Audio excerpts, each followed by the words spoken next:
velha safada. Foi isso que ouvi da minha própria filha quando contei que estava apaixonada por Carlos. Imagina só, eu, Geralda Oliveira, 72 anos, professora aposentada e viúva respeitada de Guarapiranga, interior de Minas Gerais, de caso amoroso com um mendigo que dormia nos fundos da igreja. Minha família quase me internou num asilo. Os vizinhos cruzavam a rua para não falar comigo. Até tentaram me internar dizendo que eu tinha perdido o juízo. Talvez eu tenha perdido mesmo. Perdi o juízo de viver pelos outros. Perdi o medo do que iam dizer. Perdi a vergonha de ser feliz. Porque naquela tarde de maio, quando todos gritavam na minha sala que eu estava louca, olhei pela janela e vi Carlos parado no portão, com aquele olhar triste de quem já perdeu tudo na vida, e pensei: se amar esse homem é loucura, então que me ponham numa camisa de força. Foi a melhor decisão que já tomei em toda a minha vida. Olá, me chamo Geralda Oliveira. Tenho 72 anos, sou moradora de Guarapiranga, uma cidadezinha no interior de Minas Gerais, a 2 horas da capital. Todo mundo aqui me conhecia como a professora Geralda, a viúva respeitada do seu Antônio, que deu aula de português por 35 anos na escola municipal. Eu tinha uma vida que todo mundo chamava de normal, sabe? Casa própria, 3 filhos criados, 4 netos.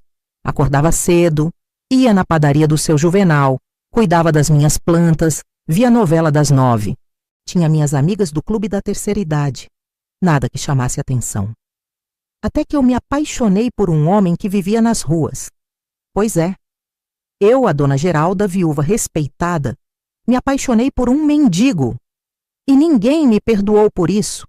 Ainda lembro da cara dos meus filhos quando descobriram.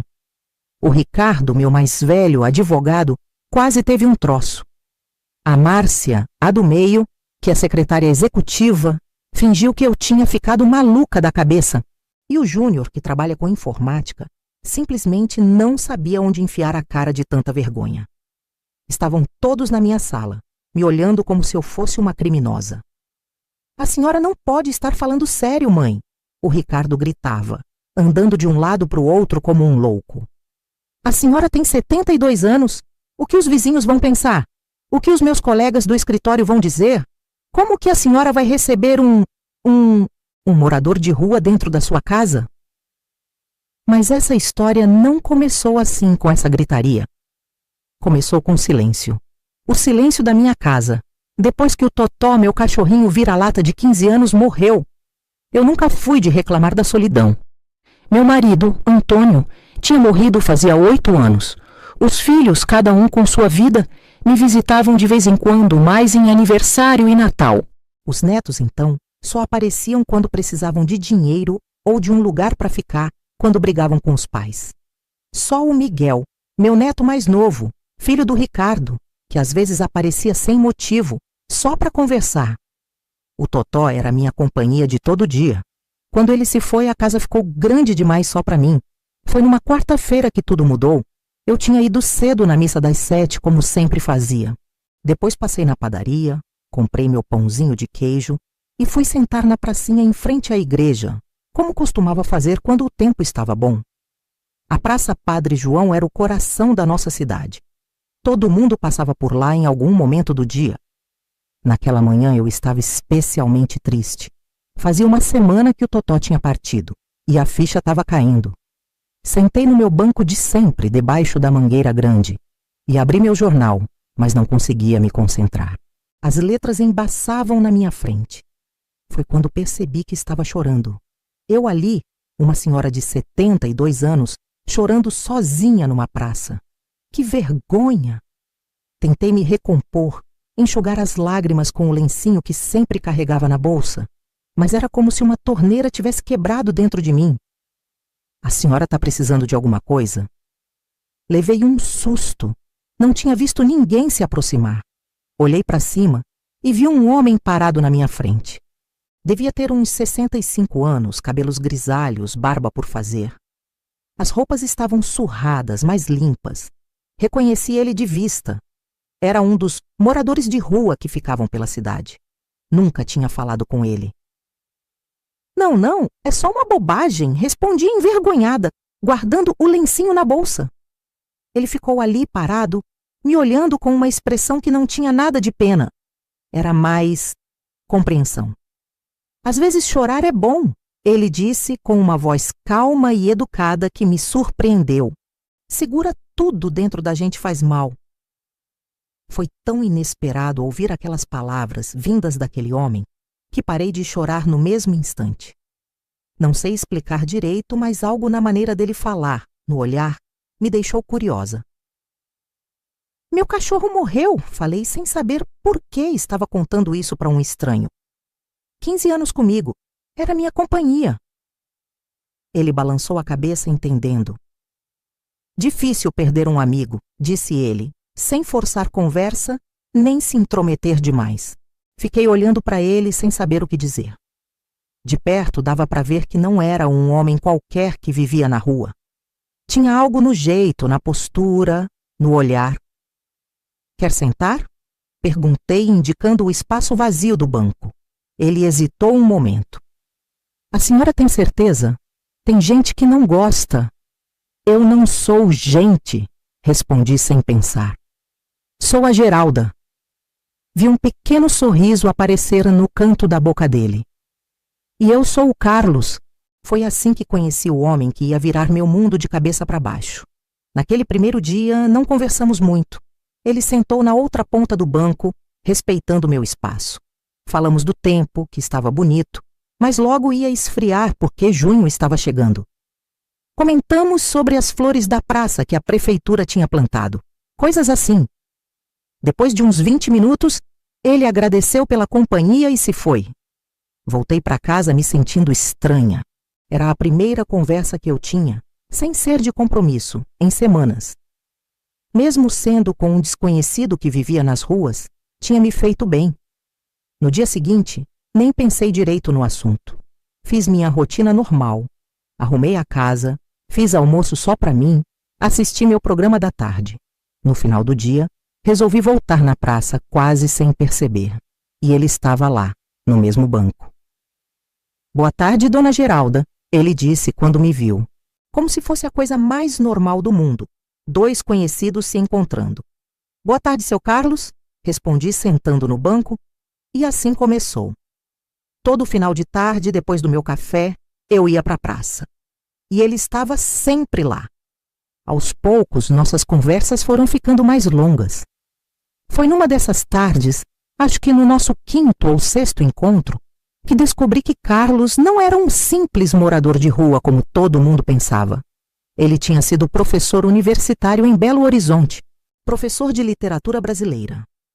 Tinha dado aula por quase 30 anos. O que aconteceu? Perguntei, sem conseguir esconder minha surpresa. Ele ficou um tempo em silêncio, olhando para o chão. Achei que não ia responder. Perdi minha esposa e meu filho num acidente de carro há 12 anos, ele disse finalmente com a voz baixa. Eu estava dirigindo. Sobrevivi, eles não. Depois disso, nada mais importava. Senti um aperto no peito tão forte que quase não conseguia respirar. Aquela dor tão grande, tão profunda, me deixou sem palavras. Eu entendo. Foi tudo o que consegui dizer.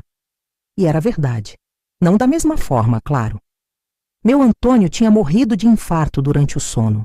Não tive que passar pelo trauma de um acidente, mas conheci o vazio, o silêncio, a solidão que vem depois.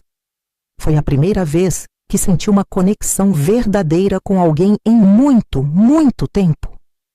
Nossos encontros continuaram. Descobri que Carlos tinha uma pequena aposentadoria, mas quase não usava o dinheiro. Dormia num quartinho nos fundos da igreja, que o padre João deixava em troca de ajuda na manutenção. Não bebia, não usava drogas. Simplesmente tinha desistido de viver uma vida normal depois da tragédia. Por que Guarapirangas? Perguntei um dia. Se o senhor é de Belo Horizonte?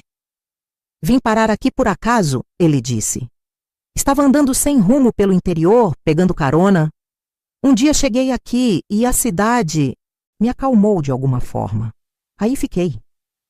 Aos poucos, comecei a levar livros para nossos encontros. Descobrimos que gostávamos dos mesmos autores. Carlos Conhecia tantas histórias, tantos poemas. Às vezes ele recitava Drummond ou Cecília Meirelles de memória, com uma voz que parecia música. As pessoas começaram a reparar, claro. Numa cidade pequena como Guarapiranga, nada passa despercebido. Eu via os olhares, ouvia os cochichos quando passava. A professora Geralda está dando trela para o mendigo da praça. Já pensou? Uma senhora da idade dela? Será que ela está caduca? Mas eu não ligava.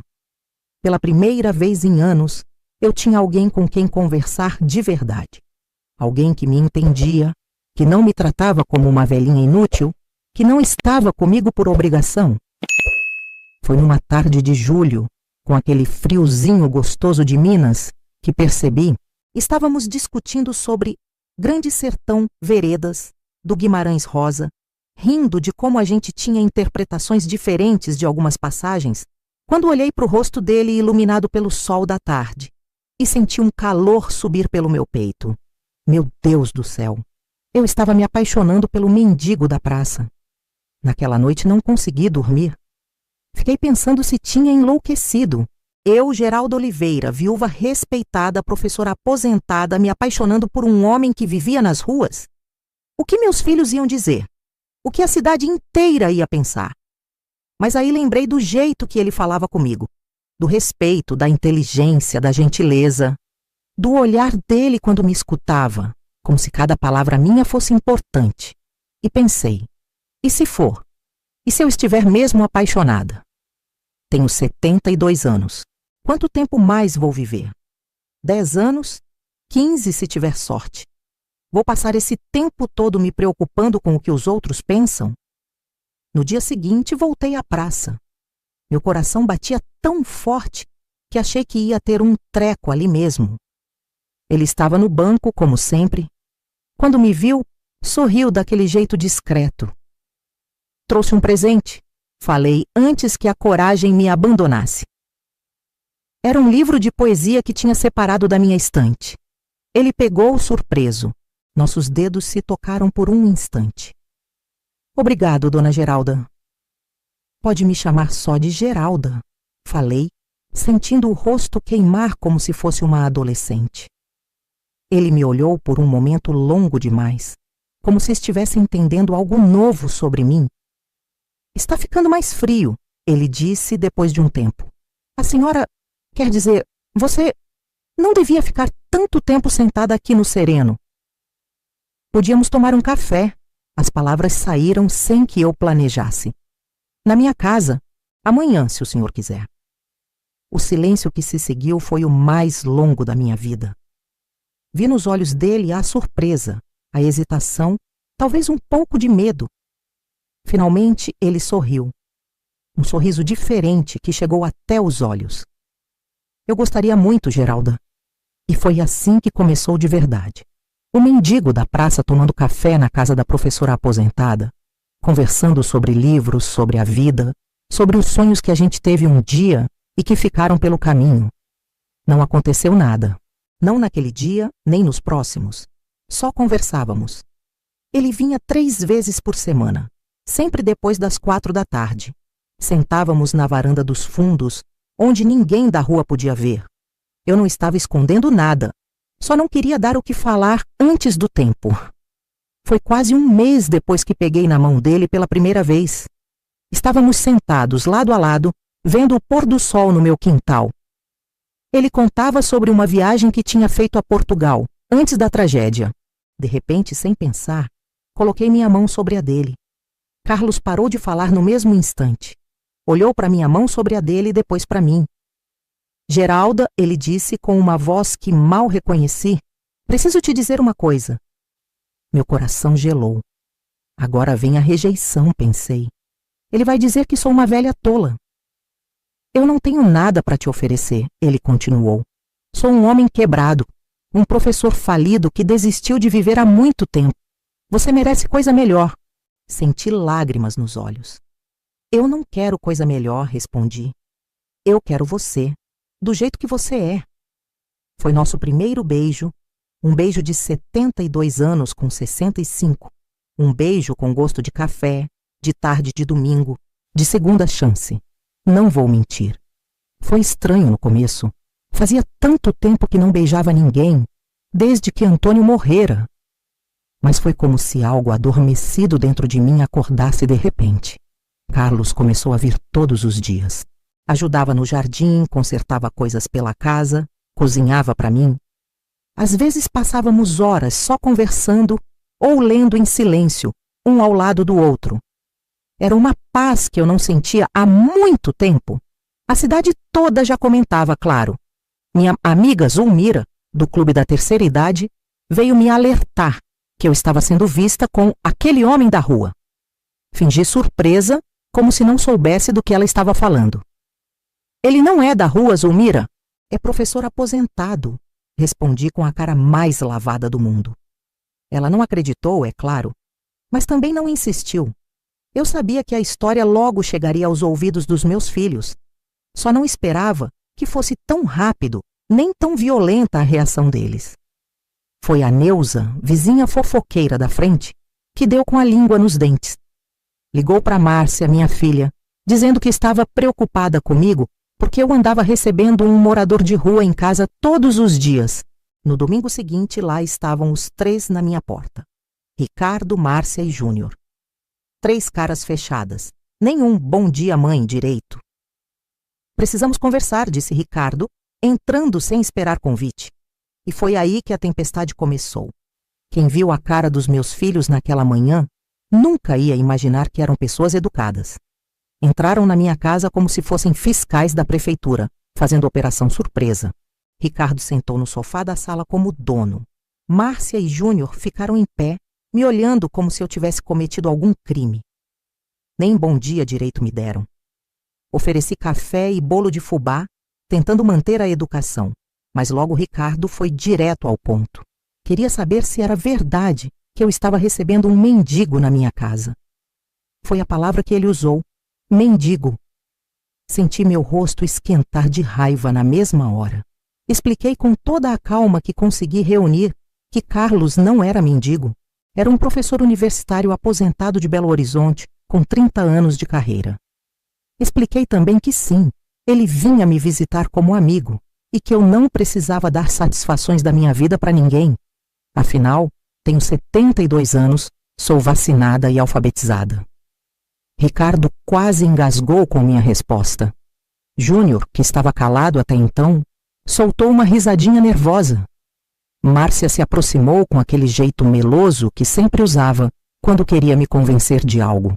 Sentou ao meu lado, pegou minha mão como se eu fosse criança e começou a falar da minha reputação, de como as pessoas da cidade estavam comentando, de como eu ia jogar no lixo anos e anos como professora respeitada. Não me contive. Perguntei para que servia minha reputação afinal. Se eu podia colocar na sopa, se me aquecia no inverno, se me fazia companhia quando eu estava sozinha. Os 3 se entreolharam surpresos. Nunca tinham me visto falar assim. Ricardo comentou que eu nunca tinha reclamado de solidão antes, como se tivesse me pegado numa mentira. Foi aí que desabafei. Disse que nunca reclamei porque não adiantava nada. Eles só apareciam em Natal, aniversário e olhe lá. Para que reclamar se a resposta seria que é frescura de velha, que velhice é isso mesmo? Júnior tentou se justificar, dizendo que trabalhava, morava em outra cidade, tinha compromissos. Márcia falou dos filhos que precisava cuidar. Perguntei então sobre a minha vida, se eles achavam que eu não tinha direito a uma vida só porque era velha. Se eu devia ficar mofando em casa, esperando eles se lembrarem que eu existia. Foi como jogar um balde de água fria neles. Nunca tinham me ouvido falar daquele jeito. Márcia tentou dar uma amenizada, dizendo que só estavam preocupados que eu não conhecia Carlos direito, que ele podia ser perigoso ou estar interessado no meu dinheiro. Ri na cara deles. Carlos, perigoso? Um homem que mal conseguia abrir um vidro de azeitona por causa da artrite nas mãos? E que dinheiro? Minha aposentadoria de professora que mal dava para as contas? Foi aí que Ricardo mostrou o verdadeiro motivo da preocupação. A casa. Minha casa, que segundo ele devia valer um bom dinheiro hoje em dia. Então era isso, a herança, o medo de que eu deixasse a casa para Carlos ao invés deles. Júnior protestou, dizendo que eu estava sendo injusta, mas sem muita convicção. Lembrei que passei 8 anos sozinha depois que Antônio morreu, vendo eles de vez em quando. Agora que encontrei alguém que me faz companhia, que me escuta, que se importa comigo, eles aparecem com essa conversa. E eu é que era injusta? Ricardo mudou de estratégia, baixou o tom, tentou parecer mais compreensivo. Disse que só queriam me proteger, que não parecia certo uma senhora de 72 anos de repente envolvida com um morador de rua. Não aguentei ouvir ele falando assim de Carlos. Gritei para não falar assim dele, que eles nem o conheciam. Expliquei sobre a tragédia que ele tinha passado, como tinha perdido a família inteira e caído em depressão profunda. Podia acontecer com qualquer um. Márcia olhou para os irmãos com aquela cara de "eu não falei?". Disse que Carlos já tinha inventado uma história triste para me manipular. Foi a gota d'água. Levantei do sofá tremendo de raiva. Lembrei a eles que os criei sozinha quando o pai morreu, dei educação, paguei faculdade com meu salário de professora. Nunca deixei faltar nada. E agora achavam que podiam entrar na minha casa e dizer com quem eu podia ou não me relacionar? Seguiu-se um silêncio pesado. Nenhum dos três sabia o que dizer. Nunca tinham me visto daquele jeito. Ricardo, com a voz fraca, perguntou se eu estava me relacionando com Carlos. Respondi que sim. Estávamos namorando como 2 adultos que éramos. Foi como jogar uma bomba no meio da sala. Márcia começou a chorar. Júnior passou a mão pelo cabelo, sem saber onde enfiar a cara. Ricardo ficou vermelho como um pimentão e começou a gritar. O que os vizinhos iam pensar? O que os colegas dele do escritório iam dizer? Como eu podia receber um morador de rua na minha casa? Foi nesse momento que ouvimos a voz de Carlos vindo da porta da cozinha. Já está recebendo? Todos nos viramos assustados. Ninguém tinha ouvido ele entrar pelo quintal como costumava fazer. Ali estava ele, meu Carlos. Cabelos grisalhos bem penteados, barba aparada, usando a camisa azul que eu tinha dado de presente. Não parecia um mendigo, como eles diziam. Parecia exatamente o que era. Um professor, um homem educado, um homem digno que a vida tinha maltratado. Carlos pediu desculpas por interromper. Disse que não era sua intenção, mas que tinha ouvido os gritos da rua. Ricardo avançou um passo, como se fosse enxotar Carlos da minha casa. Disse que ele não tinha o direito de entrar assim. Respondi que ele tinha todo o direito, que eu tinha dado a chave do portão para ele. Aquela era a minha casa. Eu decidia quem entrava e quem saía. Peguei a mão de Carlos e entrelacei meus dedos nos dele. Ele apertou minha mão de leve, me dando força.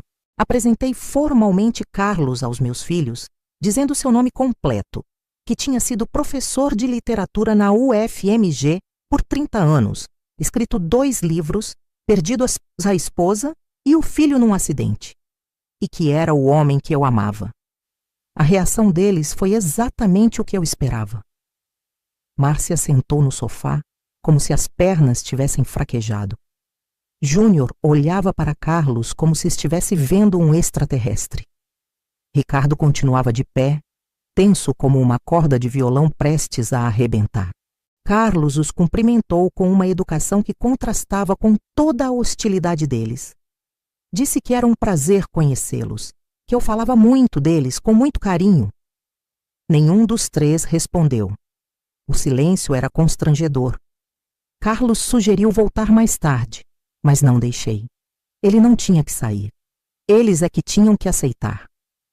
Márcia começou a choramingar, perguntando o que as amigas dela iam dizer, o que os filhos dela iam pensar.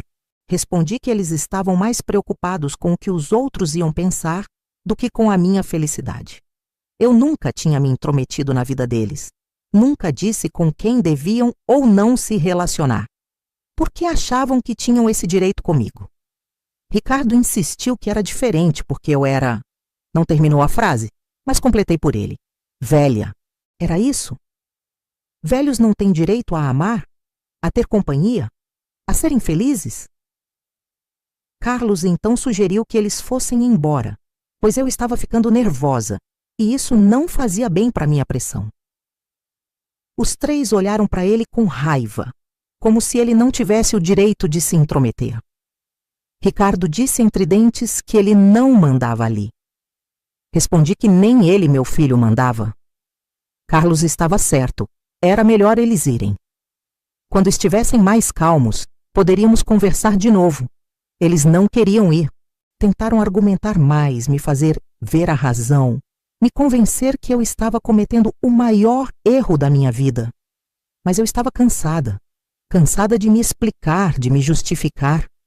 Por fim, foram embora, contrariados e furiosos. Quando a porta fechou atrás deles, desabei no sofá e comecei a chorar. Carlos sentou ao meu lado, passou o braço pelos meus ombros e me deixou chorar, até não ter mais lágrimas.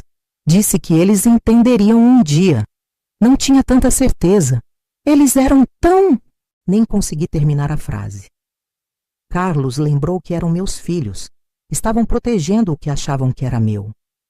Só não tinham percebido ainda que eu não precisava de proteção. Precisava de respeito. Aquela tarde foi difícil. Depois que me acalmei, Carlos fez um chá para mim. Sentamos na varanda olhando o jardim. Senti um peso enorme no coração. Carlos sugeriu que talvez devêssemos dar um tempo até as coisas se acalmarem. Olhei para ele espantada, perguntando se estava terminando comigo. Ele garantiu que jamais faria isso. Só não queria ser motivo de briga entre mim e meus filhos. Família era importante, disse. Respondi que ele também era importante e que não abriria mão da minha felicidade para satisfazer o preconceito deles. Carlos me olhou com aqueles olhos castanhos que pareciam ver dentro da minha alma. Perguntou se eu tinha certeza, pois não seria fácil. A cidade inteira falaria. Meus amigos, meus vizinhos. Respondi que podiam falar. Quanto tempo de vida eu ainda tinha? 10 anos? 15? Passaria esse tempo todo sozinha para agradar os outros? Ele sorriu e naquele sorriso vi todo o amor que sentia por mim. Foi quando me disse pela primeira vez: "Eu te amo, Geralda." Respondi que também o amava. Naquela noite, pela primeira vez em 8 anos, não dormi sozinha. Carlos ficou comigo. Foi estranho no começo, dividir a cama com alguém depois de tanto tempo, mas ao mesmo tempo parecia tão certo, tão natural. Deitados no escuro, de mãos dadas, conversamos até tarde como 2 adolescentes. Perguntei por que ele tinha me escolhido, por que uma velha de 72 anos, quando poderia ter qualquer mulher. Ele ficou em silêncio por um momento, depois explicou que quando perdeu Maria e Pedro no acidente, achou que nunca mais sentiria nada por ninguém. Era como se estivesse morto por dentro. Não queria mais viver, só não tinha coragem de dar fim à própria vida. Então ficou apenas existindo, sem viver de verdade. Até aquele dia na praça, quando me viu chorando. Viu uma dor que conhecia. E quando contei do meu cachorro, da minha solidão, algo dentro dele se reconheceu em mim. Nos dias seguintes, começou a esperar por mim, a contar as horas. Percebeu que pela primeira vez em 12 anos, estava sentindo algo de novo. Estava vivo de novo. Eu o tinha trazido de volta à vida. Como poderia não me amar? Dormimos abraçados. Foi a melhor noite de sono que tive em anos. Mas a paz durou pouco. Na manhã seguinte, o telefone tocou. Era Miguel, meu neto. Pela voz dele, percebi que sabia de tudo. Estava ligando escondido do pai. Ricardo estava muito bravo, falando em me interditar. Perguntei assustada o que ele queria dizer com isso. Miguel explicou. Meu filho queria me declarar incapaz de tomar decisões. Conseguir um responsável legal para mim. Assim ele assumiria o controle das minhas coisas, da minha aposentadoria, da minha casa. Senti um frio na barriga. Ricardo seria capaz disso? De tentar me declarar incapaz só porque não concordava com meu relacionamento com Carlos? Agradeci a Miguel pelo aviso, dizendo que ele era um bom menino. Antes de desligar, ele perguntou se era verdade mesmo, se eu estava namorando um morador de rua. Respirei fundo e expliquei que Carlos não era morador de rua. Tinha uma pequena aposentadoria. Só escolheu viver de forma simples depois de perder a família. Contei um pouco da história dele, de como era inteligente e gentil. Miguel ouviu em silêncio. Por fim, disse que se eu estava feliz, ele ficava feliz por mim. Senti um alívio enorme. Pelo menos um da família ainda tinha juízo. Quando contei a Carlos sobre a ameaça de interdição, ele ficou muito preocupado. Sugeriu que talvez fosse melhor ele se afastar por um tempo, não queria me causar problemas. Recusei na hora. Disse que não ia me esconder, não tinha feito nada de errado. Naquela mesma tarde fomos ao cartório juntos. Conversei com o Dr. Paulo, tabelião que conhecia desde que cheguei em Guarapiranga. Expliquei a situação e perguntei sobre meus direitos. Ele me garantiu que era muito difícil conseguir uma interdição sem motivos muito sérios. Ter um namorado não era motivo para ser declarada incapaz. Isso me tranquilizou um pouco, mas ainda assim fiz um testamento em vida, declarando que estava em pleno uso das minhas faculdades mentais. Também fiz uma procuração para Carlos, para que pudesse responder por mim caso algo me acontecesse. Dr. Paulo conversou longamente comigo, fez perguntas, verificou meus documentos e atestou que eu estava perfeitamente lúcida e capaz. Saí do cartório de cabeça erguida, mão dada com Carlos. No caminho, passamos na frente do mercadinho do seu Joaquim. Ele estava na porta e nos cumprimentou com um sorriso amarelo. Podia ver nos olhos dele a curiosidade, o julgamento. Não me importei. Sorri e cumprimentei de volta, apresentando Carlos como meu namorado. A cara de espanto do seu Joaquim valeu o dia. Nos dias seguintes, a cidade toda comentava. As pessoas cochichavam quando eu passava. Algumas viravam o rosto, outras olhavam com curiosidade. Minha amiga Zulmira me ligou, toda preocupada, dizendo que tinha ouvido coisas terríveis. Perguntei que coisas. Ela disse que estavam falando que eu tinha um caso com um mendigo, que ele estava morando na minha casa, que ia ficar com tudo que era meu. Respondi com calma que Carlos não era mendigo, era professor aposentado, que sim, estávamos juntos, e que não, ele não queria nada do que era meu. Na verdade, tinha a própria aposentadoria que nunca usava. Zulmira ficou em silêncio um momento. Depois perguntou se podia conhecê-lo. Convidei-a para um café na tarde seguinte. Foi assim que começou a virada. Zulmira conheceu Carlos e ficou encantada. Ele falou de literatura com ela, recitou poemas, contou histórias dos tempos de professor. Ela saiu da minha casa completamente conquistada. Na semana seguinte, trouxe a Lourdes e a Cida, outras amigas do clube da terceira idade. Todas saíram impressionadas com a educação e inteligência de Carlos. Aos poucos, a fofoca maldosa foi dando lugar à curiosidade genuína. As pessoas queriam conhecer o tal professor que tinha conquistado o coração da dona Geralda. Carlos começou a frequentar a praça comigo, bem vestido com as roupas que compramos juntos. Sentávamos no banco e conversávamos por horas como antes. Só que agora, de mãos dadas. A princípio, as pessoas passavam e olhavam espantadas. Depois começaram a cumprimentar. Por fim, paravam para conversar. O padre João, que sempre tinha permitido que Carlos dormisse num quartinho nos fundos da igreja, foi um dos primeiros a nos apoiar abertamente. Depois da missa de domingo, quando Carlos me acompanhou pela primeira vez, o padre fez questão de nos cumprimentar na frente de todos. Disse que Deus abençoava o amor em todas as suas formas, em todas as idades.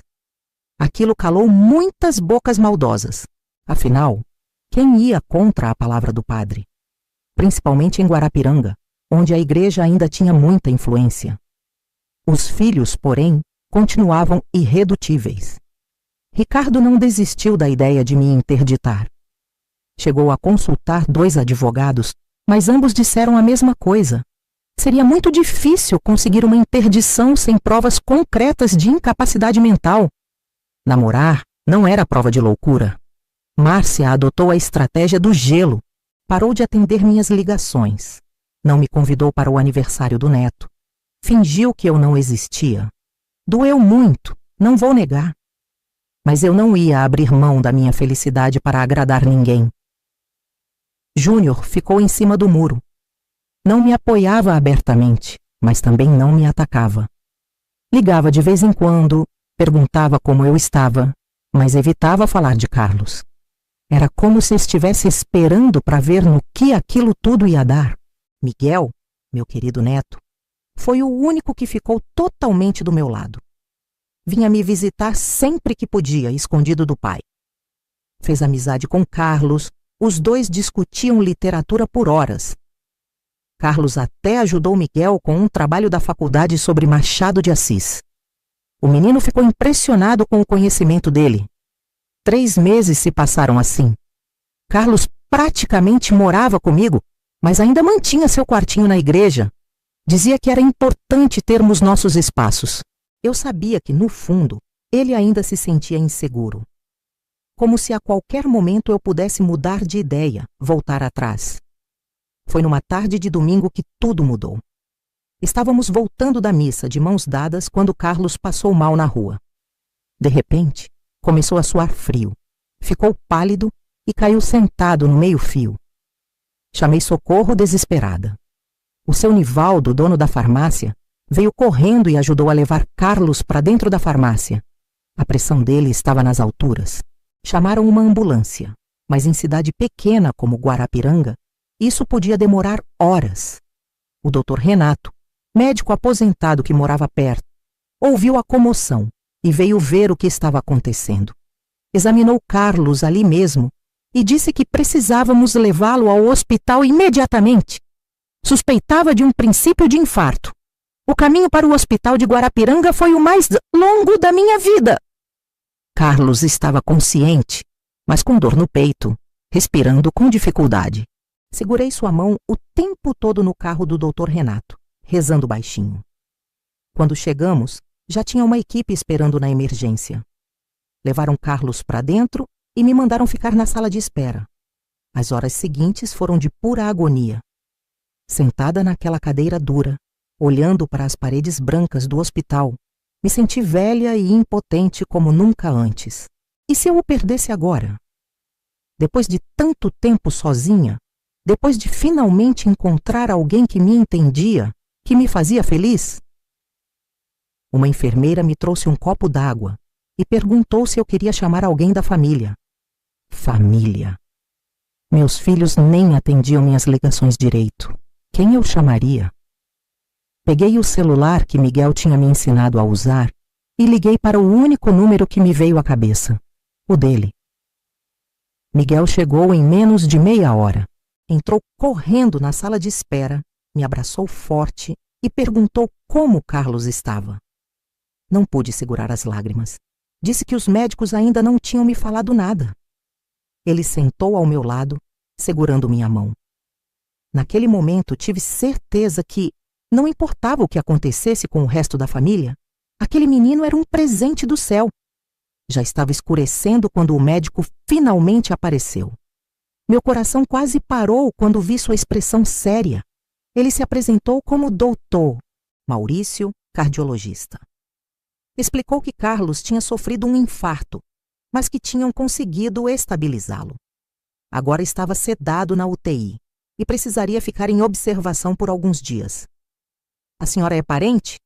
O médico perguntou. Hesitei por um segundo. O que eu era de Carlos? Namorada parecia palavra de adolescente. Companheira? Amante? Sou a esposa, respondi sem pensar 2 vezes. Ao meu lado, Miguel sorriu. O médico acenou com a cabeça sem questionar. Explicou que a situação era delicada. Carlos precisaria de cuidados contínuos, remédios, acompanhamento. Perguntou sobre o plano de saúde dele. Expliquei que Carlos não tinha plano, mas que eu pagaria o que fosse necessário. Dr. Maurício me olhou com uma expressão que misturava pena e preocupação. Disse que o tratamento seria caro e longo. Respondi que não me importava. Venderia a casa se fosse preciso.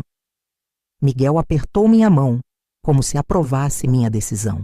Só pude ver Carlos rapidamente naquela noite. 5 minutos na UTI, não mais que isso. Ele estava ligado a vários aparelhos, mas dormia tranquilo. Passei a mão pelos cabelos grisalhos dele e prometi que tudo ficaria bem. Voltei para casa exausta, mas não consegui dormir. Fiquei pensando em tudo que tinha acontecido, em como a vida muda num piscar de olhos. Miguel insistiu em ficar comigo. Preparou um chá, me fez comer alguma coisa e prometeu que no dia seguinte me levaria cedo ao hospital. Durante a noite, meu celular tocou. Era Márcia. Miguel deve ter contado aos pais sobre o infarto de Carlos. Pensei que ela estaria preocupada comigo, que finalmente teria entendido o quanto Carlos era importante para mim. Ledo engano.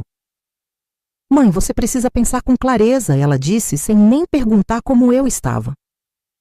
Esse homem vai precisar de cuidados caros. Não pode gastar suas economias com ele? Respondi que já era uma mulher feita. Sabia muito bem o que estava fazendo, que o dinheiro era meu para gastar como eu quisesse e que não havia nada mais importante para mim naquele momento do que a saúde de Carlos. A senhora nem conhece ele direito, ela insistiu. Quem garante que ele não tem família em algum lugar? Filhos? Outra mulher? A senhora pode estar sendo enganada esse tempo todo. Foi a gota d'água. Disse a ela que se não tinha nada de útil ou gentil para falar, era melhor não falar nada. E desliguei. Na manhã seguinte, estava de volta ao hospital. Carlos tinha passado bem a noite, mas continuava na UTI. O médico explicou que ele precisaria de uma angioplastia, um procedimento para desobstruir as artérias. Mais uma vez, falou do custo. Mais uma vez, disse que pagaria. Passei o dia no hospital. Miguel ficou comigo até o meio-dia, depois precisou ir para a faculdade. Prometeu voltar no dia seguinte. Fiquei sozinha na sala de espera, rezando, pensando, calculando mentalmente quanto tinha guardado, quanto custaria o tratamento, o que poderia vender se fosse necessário. No final da tarde, a última pessoa que eu esperava ver entrou na sala de espera. Ricardo. Meu filho mais velho, aquele que tinha ameaçado me interditar, estava ali. Por um segundo pensei que tinha vindo fazer as pazes, me apoiar nesse momento difícil. Mas bastou ver a expressão dele para saber que não era isso. Mãe, precisamos conversar, ele disse, sentando ao meu lado. Soube que a senhora está querendo pagar pelo tratamento desse homem. Confirmei com a cabeça sem energia para discutir. A senhora não pode fazer isso, ele continuou. É o dinheiro da sua aposentadoria, da venda do sítio do pai. A senhora vai precisar disso para se cuidar. Ricardo, eu não vou discutir com você, respondi cansada. Carlos precisa desse tratamento e eu vou pagar. Não importa o que você pense. Ele respirou fundo, como se estivesse se controlando para não explodir. Mãe, eu sou advogado. Sei como essas coisas funcionam. A senhora não tem obrigação nenhuma com esse homem. Ele tem a própria aposentadoria, não tem? Que use o dinheiro dele. Não é suficiente, expliquei. Ele precisará de cuidados contínuos, remédios caros. Não posso simplesmente abandoná-lo agora. Por que não? Ricardo perguntou com uma frieza que me assustou. Ele não é nada seu legalmente falando. A senhora não tem responsabilidade nenhuma sobre ele. Olhei nos olhos do meu filho, aquele menino que tinha criado com tanto amor, e não reconheci a pessoa que estava na minha frente. Ele é o homem que eu amo, Ricardo. Isso não é suficiente para você entender? Ricardo balançou a cabeça, como se estivesse lidando com uma criança teimosa. Amor, mãe? A senhora tem 72 anos. Isso não é amor, é carência. A senhora se apegou ao primeiro que apareceu e deu atenção. Aquelas palavras doeram mais que um tapa. Meu próprio filho, reduzindo meus sentimentos a uma simples carência de velha solitária. Não respondi. Levantei, peguei minha bolsa e saí da sala de espera. Ricardo veio atrás, ainda falando sobre como eu estava sendo irracional, como ele não podia permitir que eu jogasse meu dinheiro fora. Ignorei. No dia seguinte, Carlos foi transferido para um quarto. Estava consciente, mas fraco. Quando entrei, ele sorriu. Mesmo pálido, mesmo com aqueles tubos e aparelhos, era o sorriso mais bonito do mundo. Desculpe o trabalho, ele disse com a voz rouca. Que trabalho nada, respondi segurando a mão dele. Você me deu um susto, isso sim. Conversamos um pouco. Contei que o médico tinha explicado sobre a angioplastia, que seria feita em 2 dias. Ele parecia preocupado com os custos, mas tranquilizei dizendo que já estava tudo encaminhado. Não mencionei a discussão com Ricardo, nem as dúvidas de Márcia sobre a identidade dele. Ele já tinha preocupações demais. Nos dias que se seguiram, o hospital virou minha segunda casa. Passava o dia inteiro lá, só ia em casa para tomar banho e trocar de roupa. Miguel aparecia sempre que podia, trazendo revistas, livros, às vezes um doce que Carlos pudesse comer. Nenhum dos meus outros filhos apareceu. O dia da cirurgia chegou. Fiquei na capela do hospital o tempo todo, rezando como não rezava há anos. Pedi a Deus que não levasse Carlos ainda, que nos desse mais tempo juntos. Prometi que, se ele se recuperasse, nós nos casaríamos direitinho na igreja, de vestido branco e tudo. A cirurgia foi um sucesso. Quando o médico veio me dar a notícia, chorei de alívio. Carlos precisaria ficar mais alguns dias no hospital.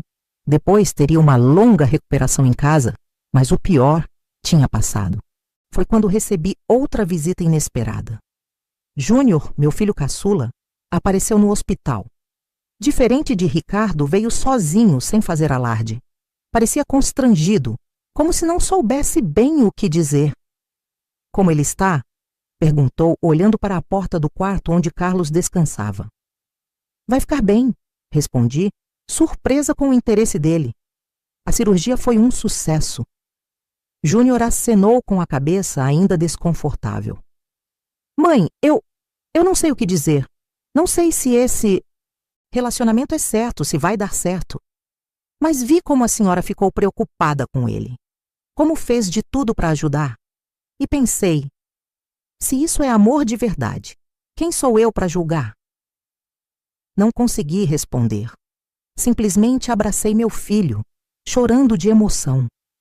Ele não estava totalmente convencido, ainda tinha dúvidas, mas estava disposto a respeitar minha escolha. Era mais do que eu esperava. Quer conhecê-lo? Perguntei quando nos separamos. Ele está dormindo agora, mas podemos entrar só um pouquinho. Júnior hesitou, depois concordou. Entramos silenciosamente no quarto. Carlos dormia tranquilo, a barba por fazer, o rosto ainda pálido. Júnior olhou para ele por um longo tempo.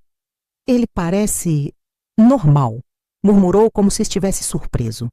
O que você esperava? 2 chifres e um rabo? Brinquei baixinho. Júnior sorriu, constrangido.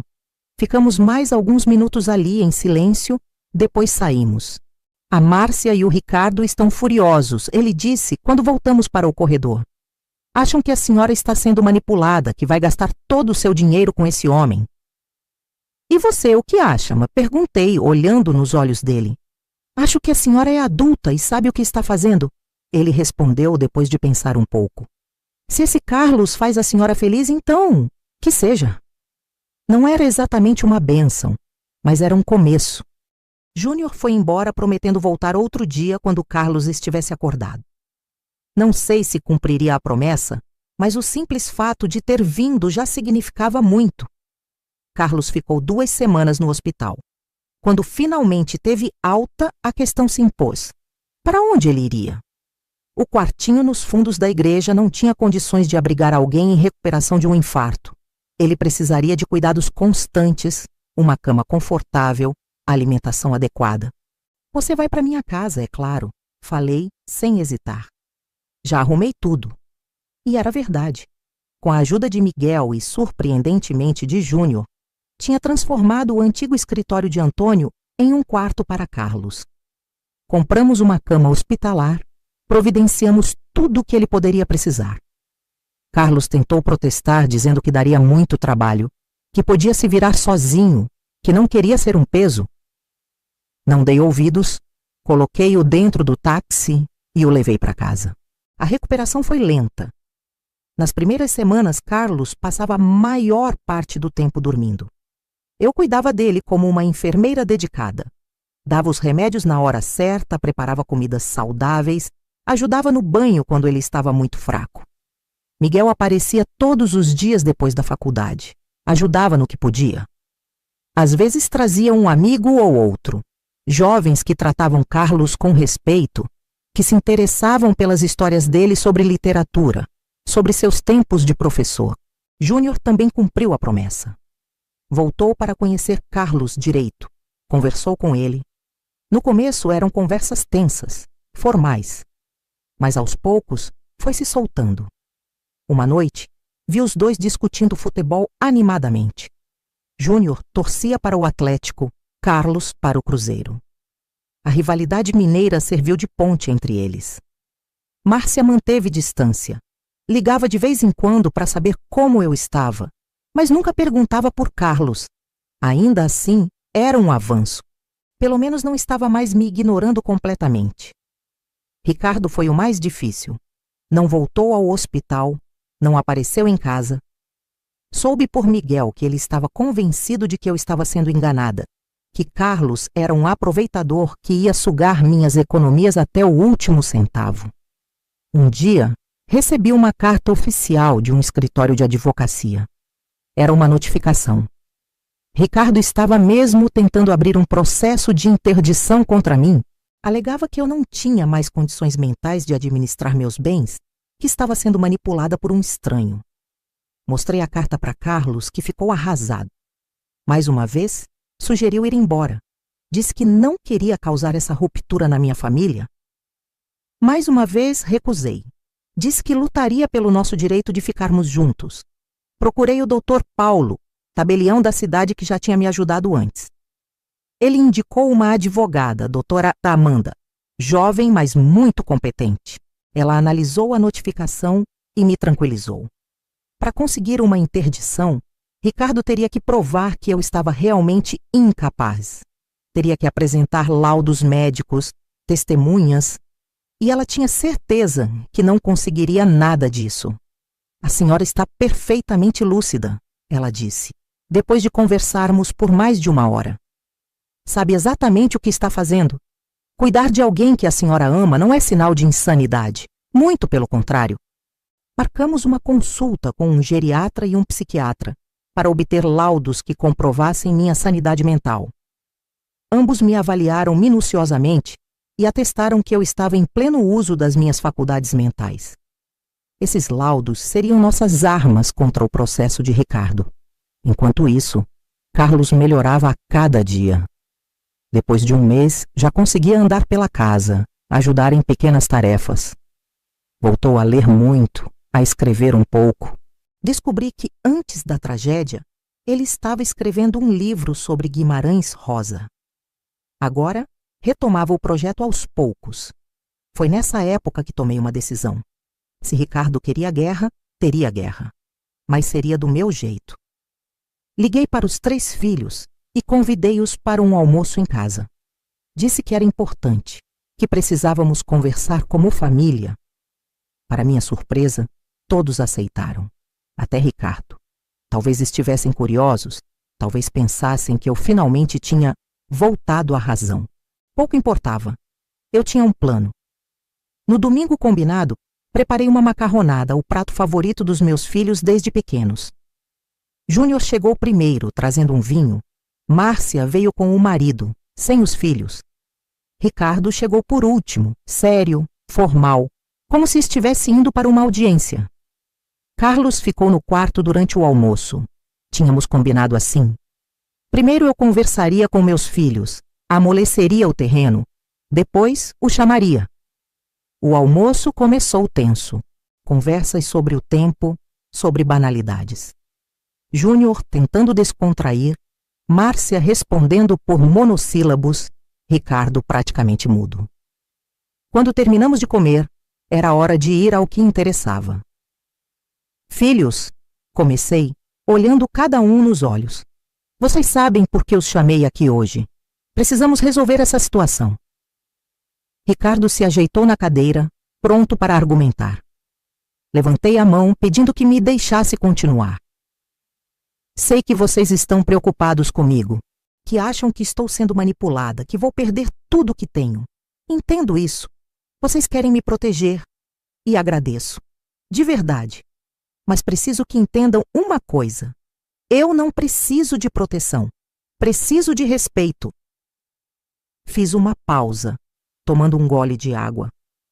Ricardo, eu sei do processo de interdição. Sei que você acha que está fazendo o certo. Mas pense bem no que isso significa.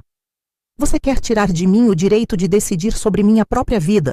É isso mesmo que você quer fazer com sua mãe? Com a mulher que te criou? Ele desviou o olhar, visivelmente desconfortável. Eu já fiz os exames médicos, continuei. Tenho laudos que provam que estou perfeitamente lúcida. Se você seguir com esse processo, não vai conseguir nada além de um desgaste para todos nós. E vai perder sua mãe no processo. Porque eu não vou te perdoar por isso, Ricardo. Não vou! Um silêncio pesado caiu sobre a mesa. Ricardo olhava para o prato vazio. Márcia tinha lágrimas nos olhos. Júnior parecia perdido. Quanto a Carlos, prossegui. Sei que vocês têm dúvidas sobre ele. É natural, não o conhecem. Mas ele é o homem que escolhi para compartilhar o que me resta de vida. E espero que vocês possam respeitar isso. Não estou pedindo que o amem. Só que o respeitem como respeitam a mim. Respirei fundo, chegando à parte mais importante. Agora sobre dinheiro. Sei que estão preocupados com a herança. Com o que vai acontecer com esta casa, com minhas economias. Pois bem, vamos resolver isso aqui e agora. Tirei da bolsa um envelope e coloquei sobre a mesa. Este é meu testamento. Já está registrado em cartório. A casa será dividida igualmente entre vocês 3 após minha morte. O dinheiro que tenho no banco também. Carlos não receberá nada material meu, porque simplesmente não quer. Foi ele mesmo quem insistiu nisso. Os 3 olhavam para o envelope surpresos. Mas enquanto eu estiver viva, continuei, esta casa é minha e o dinheiro é meu. Vou usá-los como bem entender. Se quiser gastar tudo com remédios para Carlos, farei isso. Se quiser fazer uma viagem para o Japão com ele, farei também. Se quiser vender tudo e ir morar numa casinha na praia, é o que vou fazer. Porque, afinal de contas, eu trabalhei a vida inteira para ter o direito de escolher. Terminei meu discurso e fiquei esperando. Ricardo foi o primeiro a falar. Não é só pela herança, mãe. A gente se preocupa com a senhora, com sua saúde, com sua reputação. Minha reputação? Balancei a cabeça, olhando para meu filho mais velho.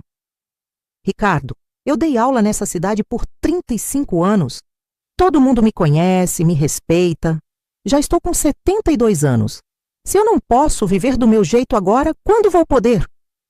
Márcia pigarreou, enxugando uma lágrima teimosa. Mãe, a gente só quer ter certeza que o Carlos não está se aproveitando da senhora. A gente nem conhece ele direito. Pois é hora de conhecer, respondi, levantando-me da mesa. Carlos, pode vir, meu bem. A porta do quarto se abriu e Carlos apareceu. Estava mais magro por causa da doença, mas tinha se arrumado caprichosamente para a ocasião. Barba bem aparada, cabelos penteados, usando a camisa nova que tínhamos comprado especialmente para esse dia. Ele sorriu timidamente para meus filhos e se aproximou da mesa. Boa tarde, disse, com aquela voz calma e educada que me conquistou desde o primeiro dia. Espero não estar interrompendo. Puxei uma cadeira para que ele sentasse ao meu lado. Peguei sua mão por baixo da mesa, sentindo que estava gelada. Ele também estava nervoso. Carlos, estes são meus filhos, apresentei formalmente. Ricardo, Márcia e Júnior. Filhos, este é Carlos Mendes, meu companheiro. Um silêncio constrangedor tomou conta da sala. Júnior foi o primeiro a estender a mão. A gente já se conheceu no hospital, disse, cumprimentando Carlos. Como está a saúde? Melhorando a cada dia, graças à sua mãe. Carlos respondeu com um sorriso sincero. Sem ela eu não estaria aqui. Márcia olhou para o marido como se pedisse ajuda. Depois estendeu a mão também, sem dizer nada. Ricardo permaneceu imóvel, os braços cruzados. Sei que minha presença na vida de Geralda causou um grande desconforto para vocês, Carlos falou, olhando para cada um deles. E entendo a preocupação. No lugar de vocês, eu também estaria preocupado. Uma filha, um filho, deve zelar pelo bem-estar dos pais. Ele fez uma pausa, respirou fundo. Mas preciso que saibam de uma coisa. Eu amo sua mãe. Não pelo que ela tem, não pelo que ela pode me dar. Amo pela pessoa maravilhosa que ela é. Pelo coração generoso, pela inteligência, pela força. Geralda me trouxe de volta à vida quando eu achava que já não havia motivo para continuar. Ricardo descruzou os braços, visivelmente desconfortável. O senhor não acha que essa situação toda é estranha? Perguntou finalmente. O senhor vivendo aqui, a minha mãe cuidando do senhor, bancando tratamento caro.